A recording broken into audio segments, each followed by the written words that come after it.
ସମସ୍ତଙ୍କୁ ଆନ୍ତରିକ ଅଭିନନ୍ଦନ। ମୋର ଅନ୍ୟ ଏକ ପୁସ୍ତକ କଥା ପଦେ, ଏହି ପୁସ୍ତକଟି ପ୍ରକାଶିତ ହୋଇସାରିଛି। କଥା ପଦେ ପୁସ୍ତକଟି, ଏହି କଥା ପଦେ ପୁସ୍ତକ ସମ୍ବନ୍ଧରେ ଟିକେ ଜାଣିବା। କଥା ମଣିଷର ବିଚାର, ଆବେଗ, ତର୍କ, ଜ୍ଞାନ ଗାରିମାର ପ୍ରକାଶ କରିବାର ମାଧ୍ୟମ। ମଣିଷ ଜୀବନର ମୂଲ୍ୟବୋଧ, ବ୍ୟକ୍ତିତ୍ୱ ତା'ର କଥା ପଦଟିରୁ ଜାଣି ହୁଏ। କଥା ଭାବ ବିନିମୟର ଏକ ମାଧ୍ୟମ।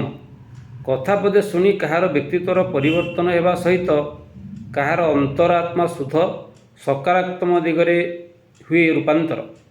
କଥା ପଦେ କାହା ମୁହଁରେ ହସ ଫୁଟାଇ ଦିଏ ତ କାହା ମନରେ କଷ୍ଟ ଦେଇପାରେ। କଥା ପଦେ କାହାକୁ ଶୂଳିରେ ଚଢ଼ାଇପାରେ, କାହାକୁ ରାଜଦଣ୍ଡରୁ ମୁକ୍ତି ଦେଇପାରେ। ଦୈନନ୍ଦିନ ଜୀବନରେ ସମାଜରେ ଘଟୁଥିବା ଘଟଣା ଶୁଣିବା ଦେଖିବା ଦ୍ୱାରା ବ୍ୟକ୍ତି ଜୀବନରେ ଗଭୀର ରେଖାପାତ ସୃଷ୍ଟି କରିପାରେ। କଥାକୁ ଶୁଣି ତା ମଧ୍ୟରୁ ସତଚିନ୍ତନକୁ ଗ୍ରହଣ କରି ନିଜକୁ ପରିବର୍ତ୍ତନ କରିପାରିଲେ ଜୀବନ ସୁଖମୟ, ଶାନ୍ତିମୟ ହୋଇଥାଏ।